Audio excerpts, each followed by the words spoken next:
Assalamualaikum warahmatullahi wabarakatuh. Apa kabar Ananda semua? Semoga semuanya dalam keadaan sehat.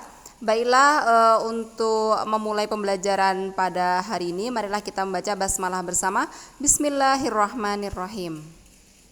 Silakan dibuka bukunya pada tematik 4, tema 1, membangun indahnya kebersamaan.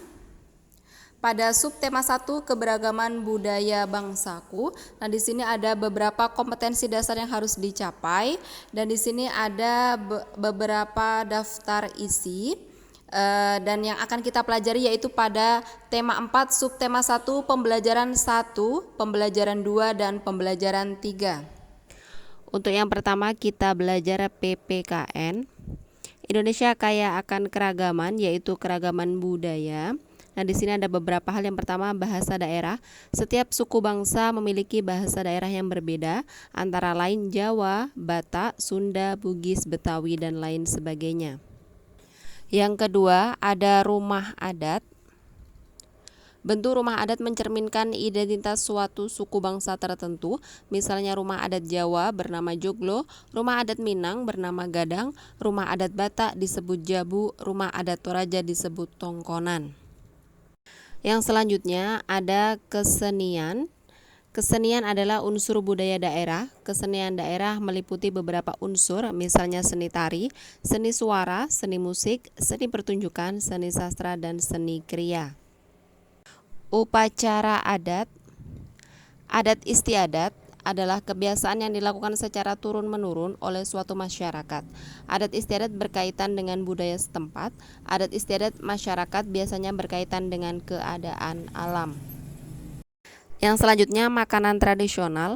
Di Indonesia terdapat beragam suku bangsa. Setiap suku bangsa tersebut memiliki makanan khas, baik lauk pauk maupun jajanan. Nah, di sini ada beberapa contoh, yaitu ada martabak, kemudian ada es cendol, ada lumpia, soto, dan lain sebagainya. Kain tradisional.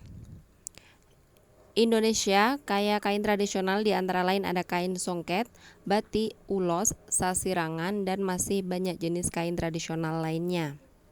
Untuk yang terakhir di sini ada senjata tradisional. Setiap daerah mempunyai senjata tradisional.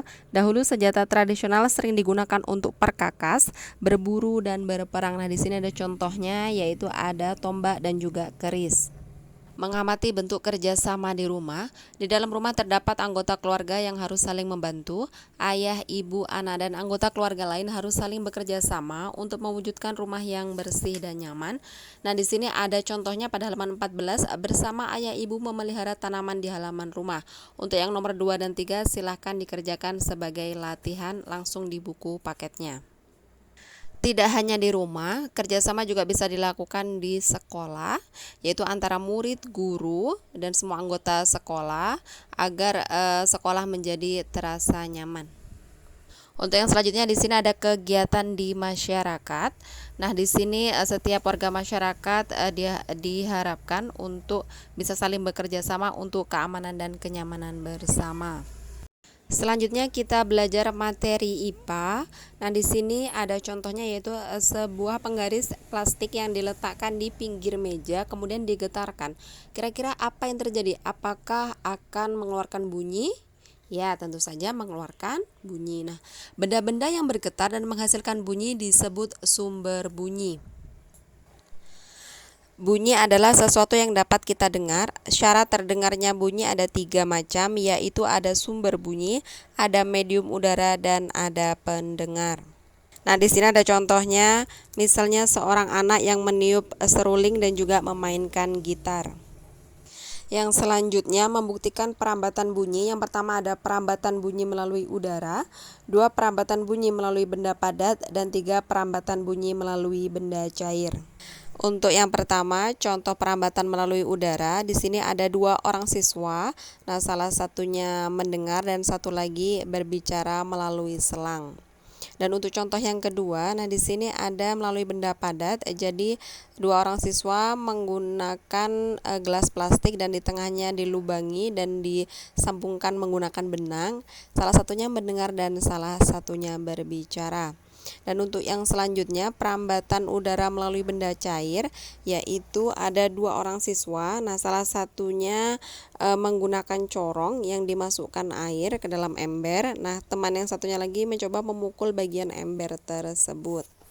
Selanjutnya kita belajar SBDP tentang macam-macam tari. Yang pertama ada tari tortor. Gerakan tari tortor seirama dengan iringan musiknya. Iringan musiknya terdiri atas gondang, suling, dan trompet Batak. Gerakannya meliputi gerakan kaki jinjit dan gerakan tangan. Nah, di sini ada contoh gerakan dari tari tortor. Yang selanjutnya ada tari piring, merupakan sebuah tari yang melambangkan suasana kegotong royongan rakyat dalam menunaikan tugasnya. Nah, di sini ada contoh gerakan tari piring. Yang selanjutnya ada tari pakarena, memiliki gerak-gerak yang indah dengan menggunakan busana dan perlengkapan seperti simak-simak, tiger otedong, bunga warna-warni, baju selendang, lipa sabe, kutu-kutu, bunga putih. Nah, ini adalah gerakan tari pakarena. Dalam gerakan tari pakarena ada 8 gerakan. Yang pertama, tangan kiri melingkar ke atas menuju pusat jari-jari tangan menghadap ke bawah. 2, kipas dibalik, jari-jari kipas menghadap ke bawah. 3, kipas diayunkan ke bawah melalui bahu. Kaki kanan melangkah, kepala dipalingkan ke kanan atau melihat ke kanan. Kaki kiri melangkah, kipas kembali ke depan perut. Kaki kanan melangkah, kedua tangan diayun ke bawah samping. Kaki kiri diayun ke belakang, kedua tangan ditarik ke depan perut. Langkah yang ketujuh, kaki kanan melangkah ke depan mengarah seperti semula. Yang terakhir, kaki kiri menutup, kedua tangan ditarik ke depan perut seperti posisi semula. Nah, itulah gerakan tari pakarena. Mengenal simbol-simbol gerakan tari, yang pertama ada ruang. Ruang yang digunakan penari dapat digunakan untuk menentukan arah hadap, posisi, arah gerak, dan sikap. Yang kedua ada waktu. Tari daerah memerlukan waktu untuk melakukan gerakan-gerakan tari. Ada yang lambat, ada yang sedang, dan ada juga yang cepat. Yang ketiga ada tenaga. Tubuh penari dari kepala hingga kaki membutuhkan tenaga untuk melakukan gerakan. Untuk yang terakhir kita belajar bahasa Indonesia. Nah, di sini berkaitan dengan gagasan pokok dan gagasan pendukung. Nah, untuk gagasan pokok itu adalah gagasan inti atau ide pokok yang ada dalam suatu paragraf, sedangkan gagasan pendukung adalah gagasan yang menjadi pendukung dari gagasan pokok atau ide pokok dari suatu bacaan. Gagasan pokok letaknya bisa di awal, tengah, dan akhir kalimat, namun pada umumnya berada di awal kalimat atau paragraf. Nah, di sini ada contohnya, yaitu pada halaman ke-32, bentuk persatuan dan keberagaman di sekolah. Ustazah contohkan untuk paragraf yang pertama. Di sini ide pokoknya atau gagasan pokoknya adalah berada di depan, yaitu sekolah adalah tempat untuk menuntut ilmu, sedangkan gagasan pendukungnya adalah kalimat setelahnya, yaitu lingkungan belajar harus dijaga semua warga sekolah. Tujuannya agar suasana sekolah mendukung peningkatan prestasi siswa. Salah satu caranya adalah dengan menerapkan persatuan di sekolah. Untuk tugasnya Ustazah mengingatkan kembali pada halaman ke-14 ya, nomor 2 dan 3. Baiklah Anda semua, demikian untuk pembelajaran tematik kali ini. Tetap semangat belajar dan Ustazah akhiri. Wassalamualaikum warahmatullahi wabarakatuh.